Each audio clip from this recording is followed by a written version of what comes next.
Good day, Ma'am Lini. I am Nori Jr. Ismorgadis, 18 years old, is babe in 18, currently living in San Luis, Agusan del Sur. And now let me introduce my virtue idol. He is a man, his name is Billy Graham. Billy Graham, he was born in November 7, 1980, at Charlotte, North Carolina, US. And he died February 21, 2018 at Montreat, North Carolina. Was an American evangelist whose large-scale preaching missions known as Crusades and Friendship with numerous U.S. presidents brought him to international prominence.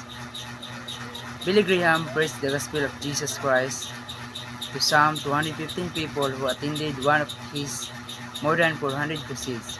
Simulcast and evangelistic rallies in more than 185 countries and territories. He was a member of Southern Baptist Convention. Graham is most well known as one of the most important and most famous preacher of the 20th century. He was a spiritual advisor to several U.S. presidents. Graham preached in person to more people than any other American preacher in recorded history. The most famous quote of Billy is, "When wealth is lost, nothing is lost. When health is lost, something is lost. When character is lost, all is lost."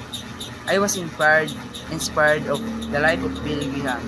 On my personal level, I've been impacted by Graham's message of hope and redemption. His simple yet powerful presentation of the Gospels resonate with me, reminding me of the transformative power of faith in Christ. As a student navigating the complexity of modern life, Graham's emphasis on the eternal truths of the Christian faith provides a solid foundation upon which to build my life. I was influenced by him because of what he did. For me, Billy Graham is a great good example. I was very surprised by his life because he was very faithful to the Lord from what I saw in his life until he became a preacher in the other countries. He helped a lot of people. Because of him, I was also trying to fulfill my obligation as a Christian. Billy Graham legacy serves as a source of inspiration and guidance for me as a student.